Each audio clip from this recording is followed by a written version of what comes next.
হাটের ফ্লাইওভার, দুপুর 12টা। এটা 1 ঘন্টার দৃশ্য। এই 1 ঘন্টায় টিম 360 ডিগ্রির ক্যামেরায় ধরা পড়ল মাত্র 40টি গাড়ি।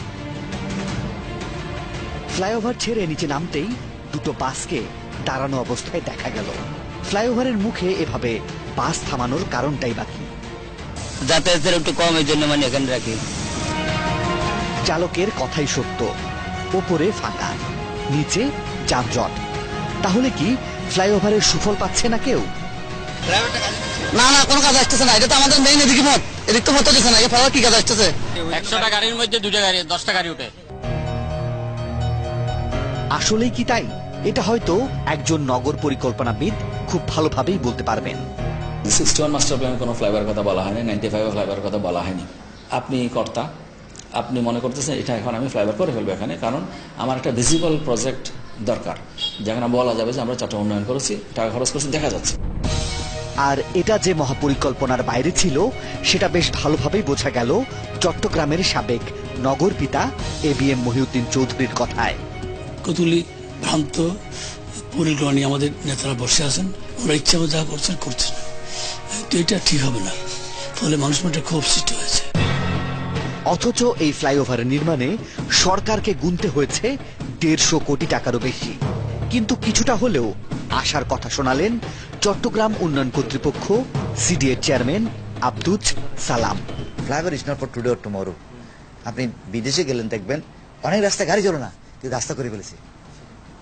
এটা হলো ফরসাইটনেস। আগামী 100 বছর কি দেখতে চাই, 50 বছর কি হতে যাচ্ছে, এগুলো মাথায় না থাকলে পরে তো আজকে প্রয়োজন, আজকে আপনি ফ্লাইওভার করতে পারবেন না। তাহলে এটা ইন অ্যাডভান্স। এই দক্ষিণ চট্টগ্রামে যে কথাগুলো বললাম, দক্ষিণ চট্টগ্রামের একমাত্র প্রবেশদ্বার হলো বদ্দার হয়ে। 100 বছর পরের দৃশ্যটা হয়তো কেউ দেখবে না, কিন্তু এর পেছনের মর্মান্তিক ইতিহাসের কথাও ভুলবার নয়। কারণ এই ফ্লাইওভার কেড়ে নিয়েছে 15টি মানুষের জীবন, আর পঙ্গু হয়ে বেঁচে আছেন আরো 50 জনেরও বেশি। 24 নভেম্বর 2012 রাত 8টার দিকে হঠাৎ করেই ভেঙে পড়েছিল ভদ্দারহাটের নির্মাণাধীন ফ্লাইওভার। সেদিনই ঘটেছিল এই হতাহতের ঘটনা। সেই দুর্ঘটনায় মারা যান কাঠমিস্ত্রি ইলিয়াস। মর্মান্তিক সেই দুর্ঘটনার 4 বছর পেরিয়ে গেলেও এখনো সেই ক্ষত আর দুঃসহ স্মৃতি বয়ে বেড়াচ্ছেন ইলিয়াসের স্ত্রী। আমার একটা নয়টা চারটে মেয়ে, আমার মেয়েগুলো কি করবো?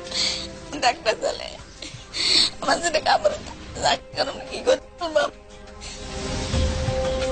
একই ঘটনায় প্রাণ দিতে হয় চা বিক্রেতা সিরাজুল ইসলামকেও।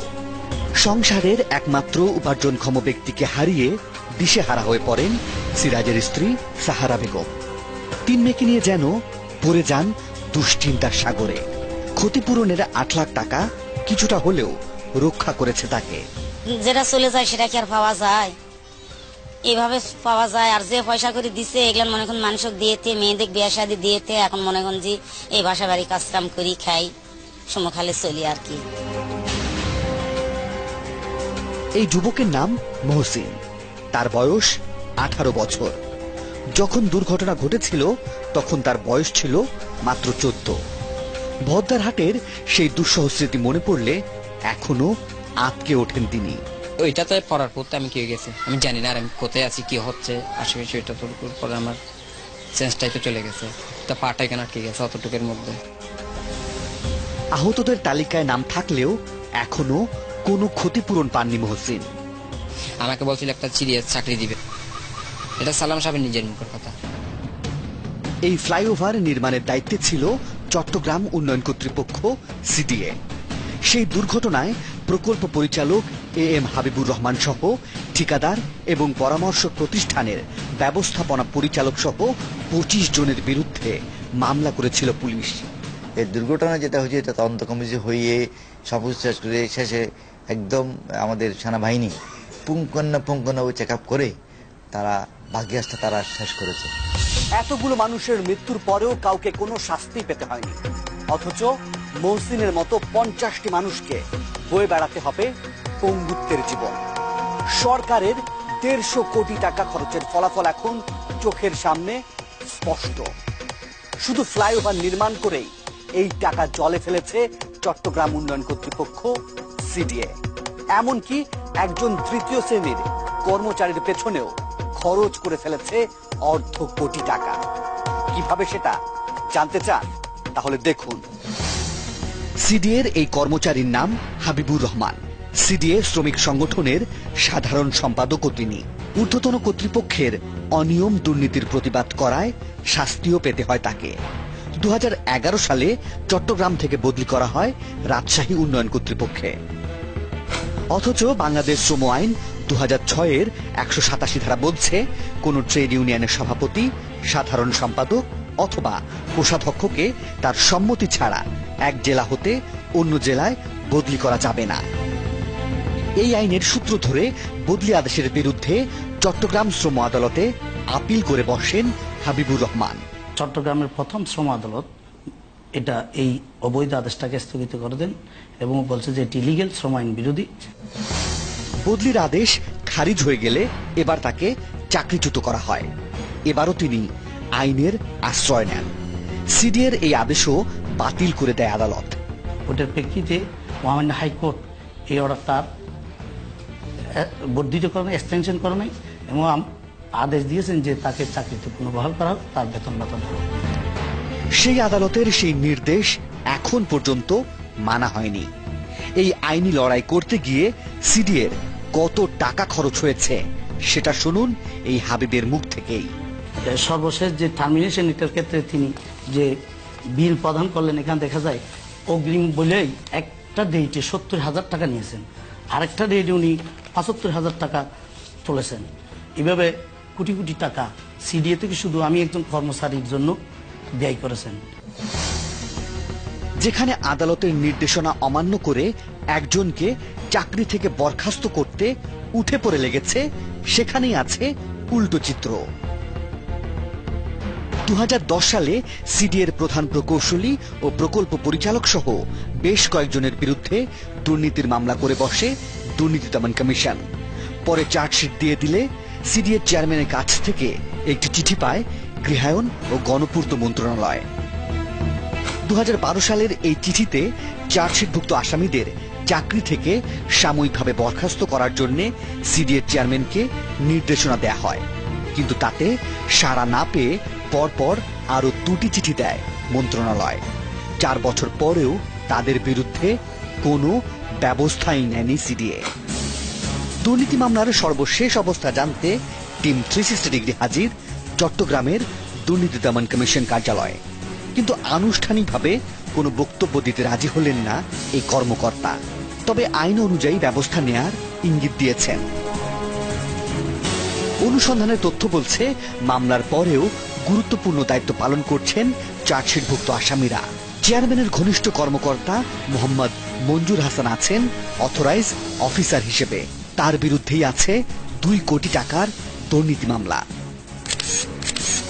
আর প্রকৌশলী রাজীব দাস দায়িত্ব পালন করছেন মেহেদীবাগ আবাসিক এলাকার সিডিএ অফিসার্স কোয়ার্টার নির্মাণ প্রকল্পের পরিচালক হিসেবে। তার মাথার উপরেও ঝুলছে 2টি মামলা।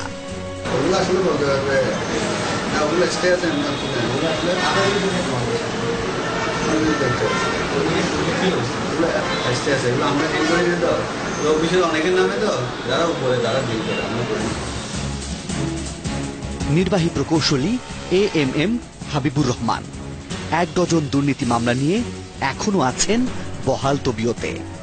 তিনি বহদ্দারহাট ফ্লাইওভার ধস মামলারও প্রধান আসামি। এগুলো তো আমার লেভেলে জিজ্ঞেস করলে আমি তো জবাব দেওয়ার যে man title person, right person আপনি বুঝতেছেন না। ওগুলো ছিল, ওগুলো আমরা হাইকোর্টে আমাদের পক্ষে রায় পেয়ে গেছে। এক দেশে 2 আইন, কখনো কি শুনেছেন? শুনুন আর বা নাই শুনুন, এবার হয়তো বাস্তবে প্রথম দেখলেন।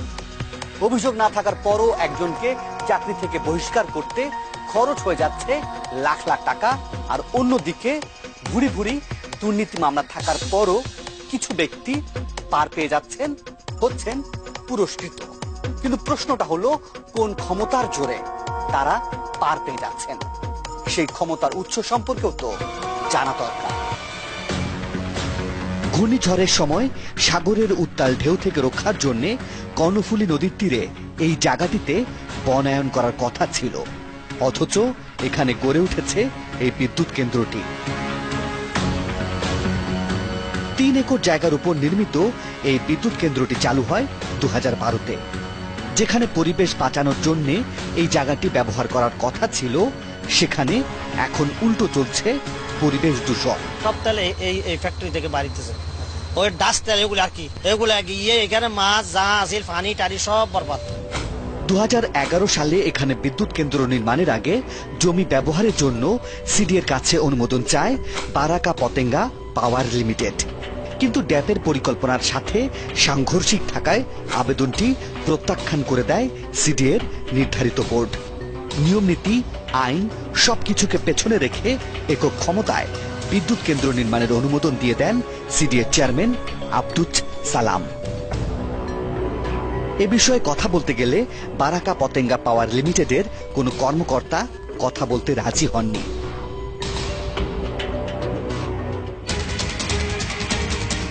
অনন্যা আবাসিক প্রকল্প এলাকা, প্রকল্পটি বাস্তবায়নের দায়িত্ব সিডিএর।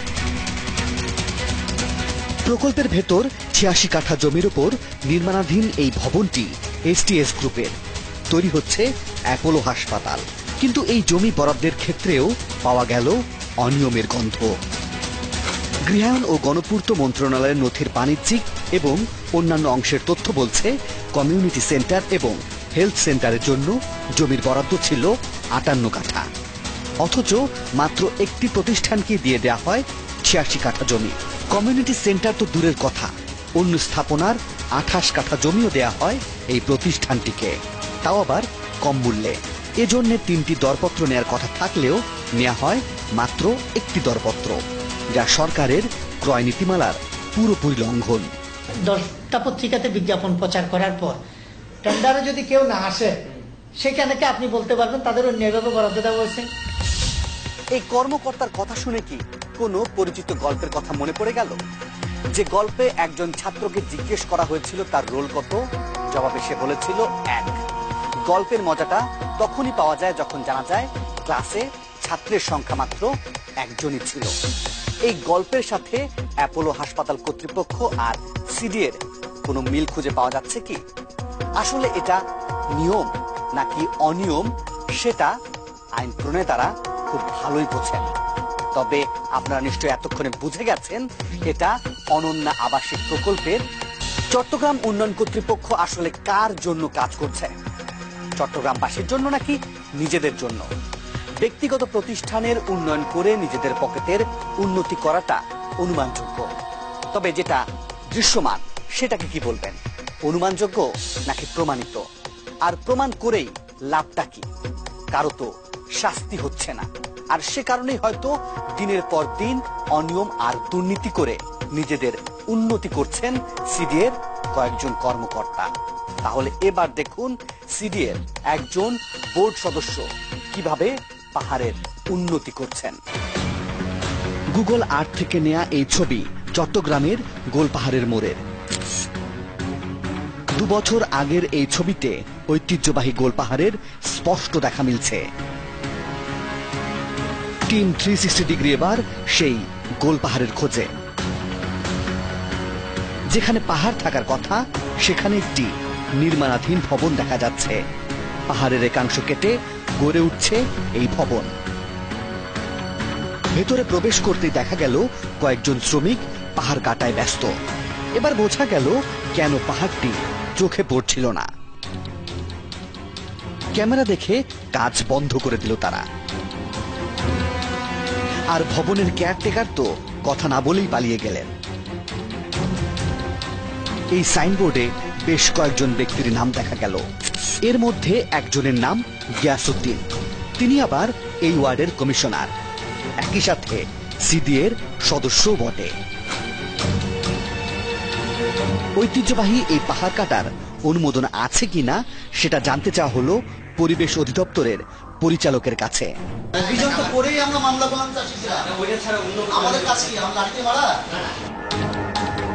মামলা চলছে, একই সাথে চলছে পাহাড় কাটা। এবার এই ভবনের অনুমোদন সম্পর্কে জানতে চাওয়া হলো সিডিএর অথরাইজড অফিসার মঞ্জুর হাসানের কাছে। পাওয়ারটা আছে অনেক, আমাদের মন্ত্রী মিনিস্টার থেকে শুরু করে কারো মিলি যদি একটু প্ল্যান বাইরে থাকে এটা ভাঙার অথরিটি আছে, কিন্তু ভাঙতে হলে এটা তো বাংলাদেশ। অবৈধ তাহলে আংশিক হয়, আর সেই আংশিক অনিয়মের বিরুদ্ধে হয়তো কোনো ব্যবস্থা নেবার নিয়ম নেই। এই স্থানীয় ওয়ার্ড কমিশনার যে কতটা শক্তিশালী সেটা স্পষ্ট হয়ে যায় যখন জানা যায় তার বিরুদ্ধে মামলা থাকার পরও কোনো ব্যবস্থা নিতে পারে না পরিবেশ অধিদপ্তর। যেখানে মামলা থাকার পর ব্যবস্থা নেওয়া যায় না, সেখানে আর কতই বা করতে পারে চট্টগ্রাম উন্নয়ন কর্তৃপক্ষ বা সিডিএ, কারণ তিনি সিডিএর একজন আবার বোর্ড সদস্য। তাহলে এবার একটু সিডিএ ভবন থেকে ঘুরে আসা যায়। চট্টগ্রাম উন্নয়ন কর্তৃপক্ষ শহরে কোনো বহুতল ভবন, বাড়ি, বাণিজ্যিক ভবন কিংবা মার্কেট নির্মাণের আগে সিডিএর এই ভবন থেকে অনুমোদন নিতে হয়। অনুমোদনের প্রধান শর্তগুলোর মধ্যে একটি হচ্ছে কার যা হয়ে গিয়েছিল, তার মানে কার পার্কিং ছাড়া ভবন তৈরি করা তো দেখছি একেবারেই অসম্ভব। তাহলে এবার চেয়ারম্যানের নিজস্ব ভবনগুলোর অবস্থা একটু দেখে আসা যাক। চট্টগ্রামের OR নিজাম সড়ক, এই ভবনটির মালিক সিডিএর চেয়ারম্যান আব্দুস সালাম। একই তার নিজের ভবনের নিচেই তো কার পার্কিং এর ব্যবস্থা নেই, যার প্রভাব রাস্তার উপরেই পড়ছে।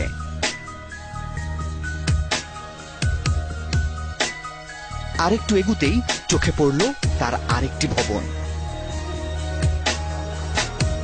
এই ভবনটি আবাসিক হিসেবে অনুমোদন নেওয়া থাকলেও চলছে বাণিজ্যিকভাবে।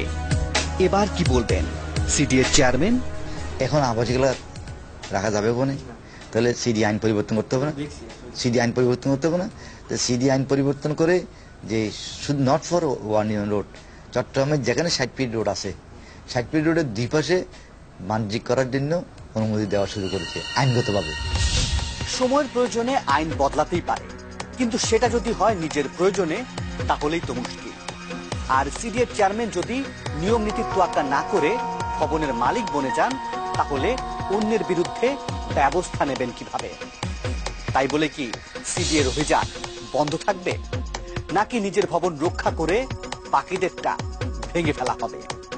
সব প্রশ্নের উত্তর জানব, তবে একটা বিরতির পর।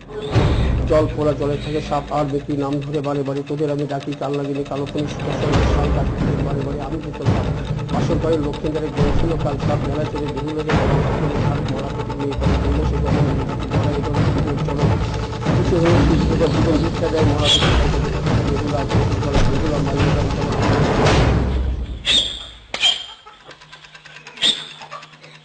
সন্ধানে নেমে একটা রহস্য খুঁজে পায় টিম 360 ডিগ্রি, পুকুর রহস্য। ঘটনাটা আব্দুস সালামের সিডিএর চেয়ারম্যান হবার আগের ঘটনা। চট্টগ্রামের একটি ঐতিহ্যবাহী পুকুর কিনে বিপদে পড়ে যান তিনি। জলাধার ভরাটের অভিযোগে একের পর এক নোটিশ আসতে থাকে তার কাছে, আটকে যায় তার পুকুর ভরাটের কাজ। ঘটনাচক্রে আজ তিনি সিডিএর চেয়ারম্যান। এবার দেখে আসা যাক সেই ঐতিহ্যবাহী পুকুরের অবস্থাটা কি। চট্টগ্রামের চানগাঁও এলাকা, খুব পরিচিত একটি গানের মতো করেই বলতে হয়, এইখানে এক পুকুর ছিল, জানলো না তো কেউ। হ্যাঁ, এখানে একটা পুকুর ছিল, চট্টগ্রামের ঐতিহ্যবাহী এক পুকুর, নাম মৌলভীর পুকুর। প্রায় 9 একরের এই পুকুরটি এতটাই পরিচিত ছিল যে যেটা এখন ইতিহাস হয়ে আছে, আছে বইয়ের পাতায় স্মৃতি হয়ে। এটা বিক্রি করছে যে সিডিএ চেয়ারম্যান সালাম সাহেবের কাছে, মনে করেন ওগুলি এরা বড়াই ফেলছে যে, এটা বড়াই ফেলছে যে ওখানে একটা সাইনবোর্ড দিয়েছিল মৌলানা মোর্শেদ খামার সাইনবোর্ড দিয়ে এগুলি রাত্রে বড়াই ফেলছে। প্রশাসন অমুক সমুক যেভাবে কনভিন্স করতে হয় সেভাবে কনভিন্স করে বড়াইছে যে, নাহলে এটা তো আর 1 ঘন্টায় বড়ানো হয়নি। মৌলভী পুকুরটি কেনার পর বালু ভরাট করতে থাকলে সিডিএ থেকে প্রথম চিঠি আসে 2002 সালে। চিঠিতে প্রাকৃতিক জলাধার সংরক্ষণ আইন 2000-এর কথা উল্লেখ করে পুকুরটি ভরাট না করার জন্য অনুরোধ করা হয়। পুকুরের চারপাশে দেয়াল নির্মাণ করার কারণে এর 3 দিন পর আসে আরো একটি চিঠি। সেই চিঠিতে দেয়াল ভাঙার জন্য 7 দিনের সময় দেয়া হয়। নির্ধারিত সময় পার হয়ে গেলে জরিমানা করার কথাও বলা হয় সেই চিঠিতে। মৌলভীর পুকুরের ভেতরে ঢুকতেই কয়েকজন নির্মাণ শ্রমিককে কাজ করতে দেখা গেল। তাদের কাছে জানতে চাওয়া হলো পুকুরটি কোথায় ছিল।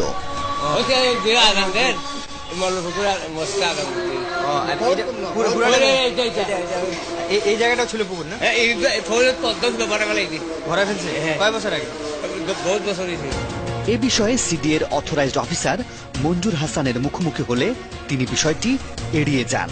ওয়াল পার্ক একটা আছে না বিল্ডিং, ওইটা আবাসিক এলাকা না, ওটা আবাসিক এলাকা। কিছু আবাসিক এলাকা হচ্ছে যে আপনাদের সিডি অ্যাপ্রুভ, মানে হাউজিং এর অ্যাপ্রুভের কিছু আবাসিক এলাকা আছে। আর নিজামপুর আবাসিক এলাকা হচ্ছে এটা আমাদের থেকে কোনো মানে এটা ওরা নিজের একটা আবাসিক এলাকা বানাইছে। তো এখন আমাদের নগর কমিটি যেটা আছে, নগর সিদ্ধান্ত হচ্ছে যে 60 ফিট রোডের পাশে 200 ফিটের ভিতর পর্যন্ত কমার্শিয়াল ইউজ দেওয়া যাবে। এবার সিডিএর একটি অভিযানের দিকে নজর দেয়া যাক। নেতৃত্বে ছিলেন এই ম্যাজিস্ট্রেট, সাথে অথরাইজড অফিসার শাহিনুর আলম। চলছে অভিযান।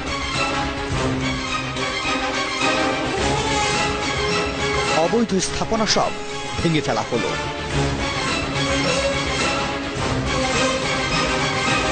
সাত দিন পর ঘটনাস্থলে টিম 360 ডিগ্রি। দৃশ্য দেখে বোঝাই যাচ্ছে এখানে এসেই থেমে গেছে অভিযান। কিন্তু কেন?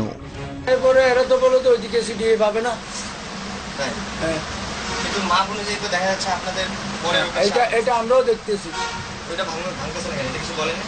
আমরা তো আমাদের গুলো প্রতিবাদ করেছি। এরা বলো যে তো এখানে সিডিএস জায়গা নাই, এরপর থেকে সিডিএস জায়গা আছে। এবার এই ভবনের মালিকের সাথে কথা বলতে চাই আমরা। এখানে কার কার ইয়ে আছে? এই দ্বিতীয় তলাটা কার? ওয়াল ফুড। ওরা কিনে নিছে? ওয়াল ফুডটা কিনে নিছে। মানে ওয়াল ফুডের মালিকের জন্য নাকি এটা বন্ধ করে নেয়? আমরা শুনলাম। না, ওগুলো ভুল কথা। ওয়াল ফুডের মালিকের জন্য করে। তবে এটা যদি সরকারের জায়গা হলে এটাকে না ভাঙার কোনো কারণ আছে? ওয়াল ফুডের মালিক কি সরকার? ওয়াল ফুডের মালিক তো সিডিএ চেয়ার হোক না, সিডিএ আমার সিডিএর ফুডে এটা তো সিডিএতে এটা একটা জায়গা।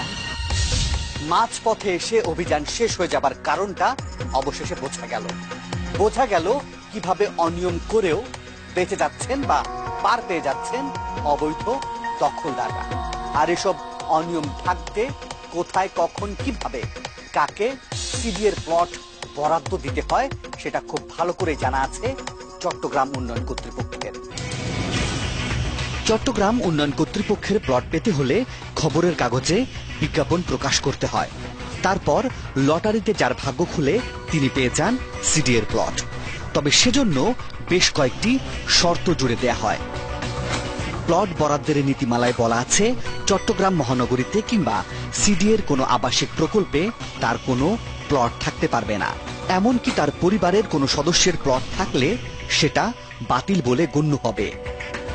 অনুসন্ধানে বেরিয়ে আসে একাধিক প্লট বাড়ি থাকার পরও সিডিএর প্লট বরাদ্দ পেয়েছেন ভূমি প্রতিমন্ত্রী সাইফুজ্জামান চৌধুরী জাবেদ, সংসদ সদস্য মঈনুদ্দিন খান বাদল, M A Latif O ABM Fazle Karim Chowdhury সহ 15 জন। এছাড়াও আছেন সিদ্দিক নাজমুল আলম, নাসির উদ্দিন মাহমুদ, স্থানীয় রাজনীতিবিদ মোসলেম উদ্দিন, ইফতেখার উদ্দিন আশিকের নাম। স্থানীয় রাজনীতিবিদ মোসলেম উদ্দিনের বাড়িতে টিম 360 ডিগ্রি। লালখান বাজার, চানমারি বাজারের পাশে 6 তলা এই ভবনের মালিক তিনি। তারপরও তিনি প্লট পেয়েছেন।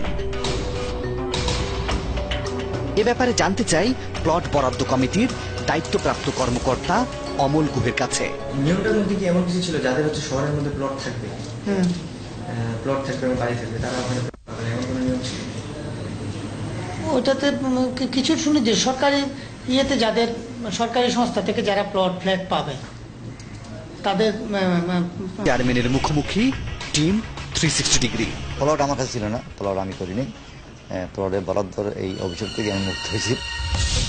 প্লট বরাদ্দে অনিয়মের অভিযোগ থেকে তিনি নিজেকে মুক্ত বলে দাবি করলেন। কিন্তু যাদের নগরবাসীর উন্নয়নে কাজ করার কথা, নিয়ম মেনে চলার কথা, সেখানেই যেন চলছে নিয়ম ভাঙার প্রতিযোগিতা। এতক্ষণে নিশ্চয়ই আপনারা বুঝে গেছেন কিভাবে চলছে চট্টগ্রাম উন্নয়ন কর্তৃপক্ষ বা সিডিএ। আর এভাবে চললে চট্টগ্রাম যে কতটা উন্নয়নের জোয়ারে ভাসবে সেটা চট্টগ্রামবাসী ভালো বলতে পারবেন। প্রিয় দর্শক, আপনাদের কাছে কোনো সুনির্দিষ্ট তথ্য কিংবা অভিযোগ থাকলে আমাদেরকে জানাতে পারেন।